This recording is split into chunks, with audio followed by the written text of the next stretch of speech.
You know that feeling when someone comes into your life like a storm? Not the destructive kind, the kind that makes you feel alive. They text you good morning before you've even opened your eyes. They remember that small thing you mentioned 3 days ago about your childhood pet. They look at you like you're the only person in the room. Hell, like you're the only person in the world. And here's the thing nobody wants to admit out loud. It feels incredible. But somewhere in the back of your mind, there's this whisper, this tiny voice asking, is this real? Or am I being set up? That question? That's not paranoia.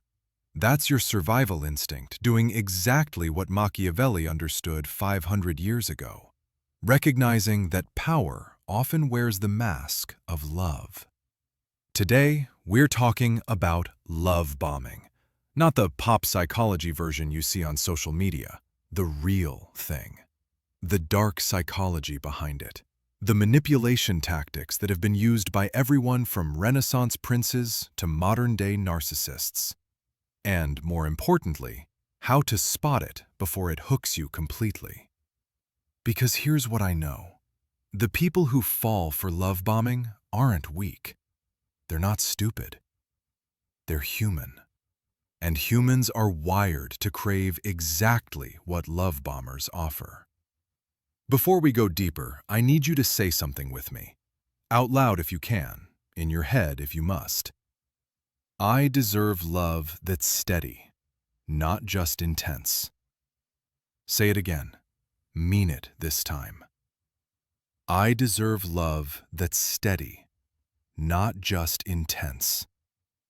Good. Remember that feeling. We're going to need it.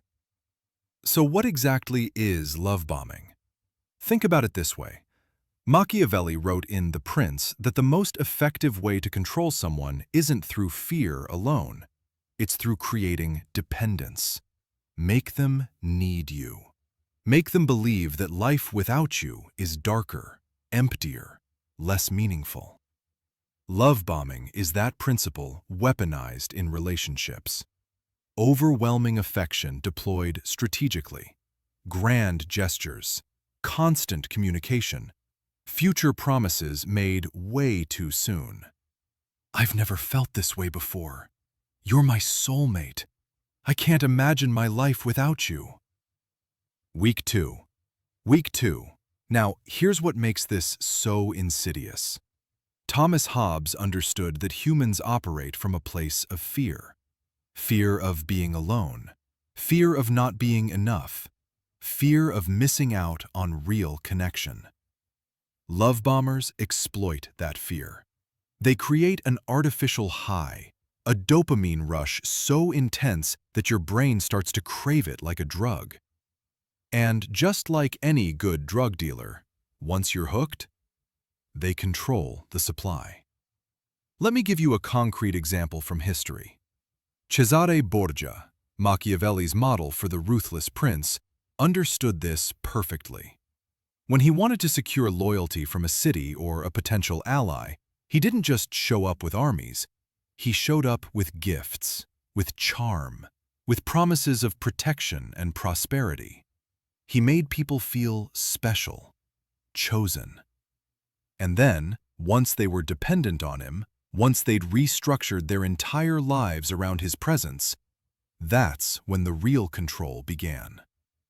Francesco Guicciardini, Machiavelli's contemporary, wrote about this too.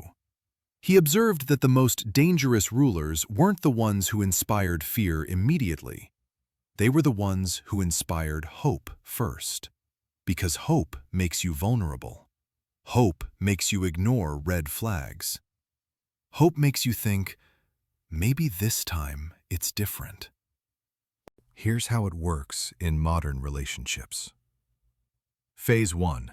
The idealization storm. They come in fast, too fast. Every message is poetry. Every date is an adventure. They mirror your interests perfectly. Oh, you like that obscure band? They love that band.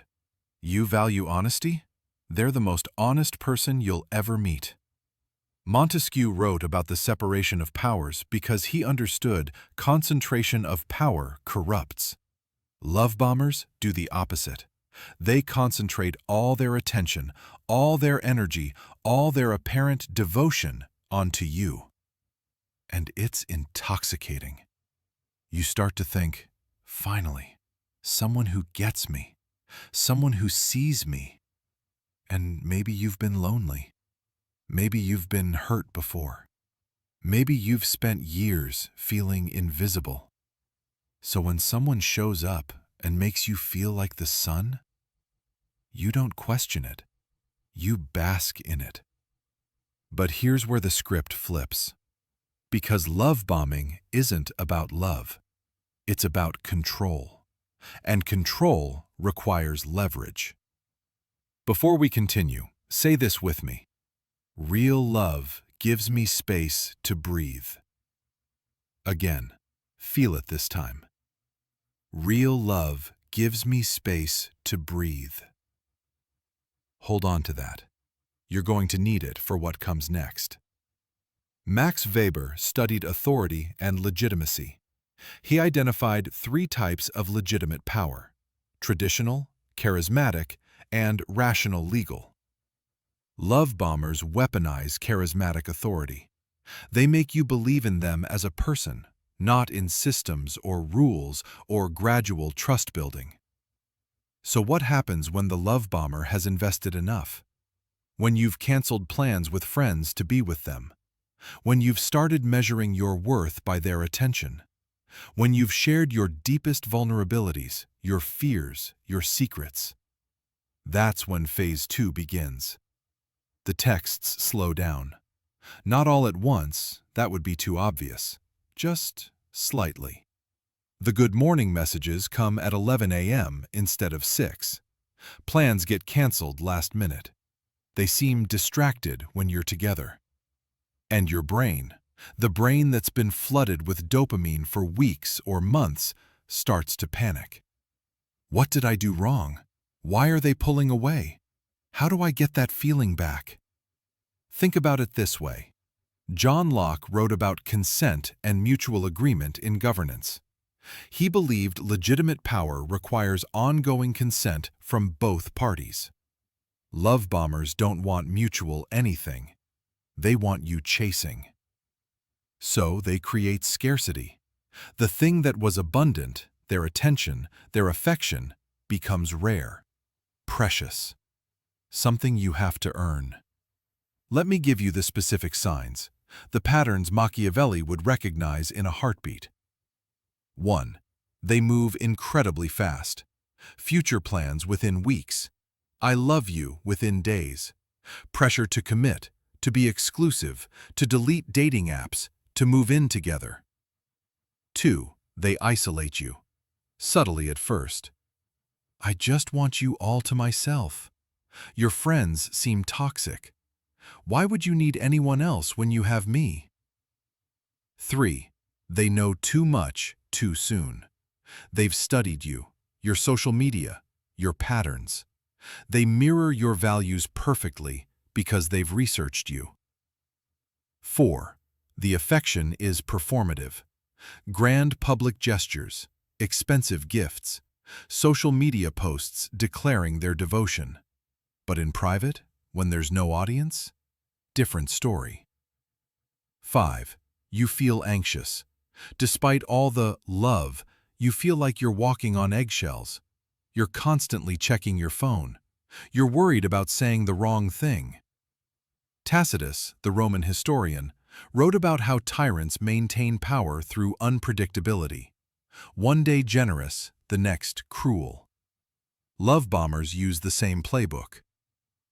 Here's what's happening in your brain during all this. When someone love bombs you, they're triggering massive dopamine releases, the same chemical involved in addiction. Your brain starts to associate them with pleasure, with reward, with relief from pain. And when they withdraw, your dopamine levels crash. You experience actual withdrawal symptoms, anxiety, depression, obsessive thinking. So you do whatever it takes to get that feeling back. You compromise your boundaries. You ignore your needs. You accept treatment you'd never accept from anyone else. Hobbes understood this. He wrote that humans are driven by desire and aversion. Love bombers manipulate both. They make you desire them intensely, and they make you averse to losing them. But here's what they don't understand. Knowledge breaks the spell. Stop for a moment. Say this: my gut feeling is valid intelligence. One more time, with conviction. My gut feeling is valid intelligence. Your instincts are trying to protect you. Listen to them. So what do you do if you're in this situation right now? First, breathe. You're not trapped. You're not weak. You're not stupid. You're dealing with someone who's using techniques refined over centuries of human manipulation. But you can get out. Montesquieu designed systems to prevent the concentration of power. You need to do the same in your life. Step 1. Reconnect with your support system. Reach out to the friends you've been neglecting, the family members you've been avoiding. Yes, it's uncomfortable. Yes, you might feel ashamed. Do it anyway. Love bombers thrive in isolation. Community is your defense. Step 2. Document everything. Keep records of their behavior. The love-bombing texts, the angry outbursts, the manipulation. When you're in the fog of it, you forget how bad it really is. Documentation keeps you honest. Step 3. Establish boundaries. Expect them to be violated. Here's what Machiavelli understood. People reveal their true nature when they're denied something they want. Set a small boundary. I need 1 night a week to myself, and watch what happens. If they respect it, maybe there's hope for change. If they guilt you, rage at you, punish you with silence, you have your answer. Step 4. Plan your exit strategically. This is where Machiavelli's realism becomes protective. Don't announce your intentions. Don't give warnings. Don't try to fix them one more time. Plan quietly. Secure your finances. Find safe housing if needed. Tell trusted people what's happening. And when you're ready, leave cleanly. James Madison applied Machiavelli's realism to the U.S. Constitution. He assumed people would abuse power if given the chance. Assume the same about your love bomber. They will not make this easy. But let me tell you something most people won't. The hardest part isn't leaving, it's staying gone. Because they will come back. With apologies, with promises, with the exact version of themselves that hooked you in the first place. And part of you, the part that remembers how good it felt at the beginning, will want to believe them. Aristotle wrote about virtue as habit. Manipulation is also a habit. People don't change fundamental patterns without serious intervention, usually professional help, and genuine commitment to change. 1 apology after 3 months of love bombing? That's not change. That's strategy. This is the most important one. Say it slowly. I choose my peace over their promises. Again, feel every word. I choose my peace over their promises. Write that down. Put it on your mirror. Make it your phone wallpaper. Here's what I want you to understand. The fact that love bombing exists, that people weaponize affection, it doesn't mean you should become cynical. It doesn't mean real love doesn't exist. It means you need to be discerning. Locke wrote about natural rights, life, liberty, property. You have a right to relationships that enhance your life, not diminish it. You have a right to love that feels safe, not just exciting. Weber taught us that legitimate authority requires consent and can be questioned. Your relationship should be the same. You should be able to question things, to disagree, to have needs, to say no. If you can't, you're not in a relationship. You're in a hostage situation with flowers. Last one. Say this like you mean it.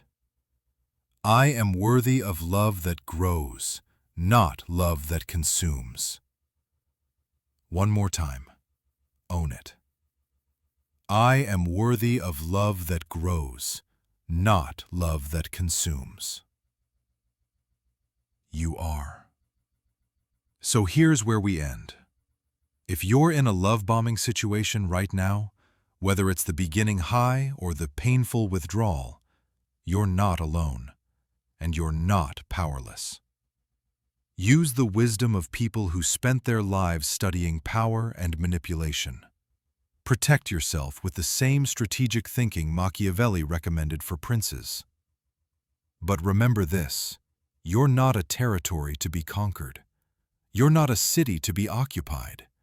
You're a human being who deserves reciprocal, respectful, genuine love. The kind that makes you feel secure, not anxious. The kind that gives you space, not just intensity.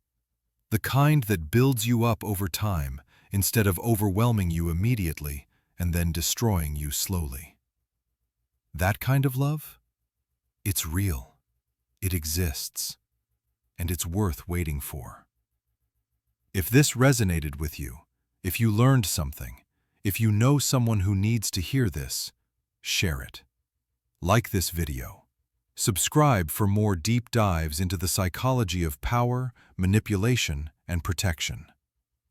And if you're going through this right now, leave a comment. You don't have to share details. Just let me know you're there. This community sees you. You deserve better, and now you know how to recognize it. Stay wise, stay strong, and choose peace.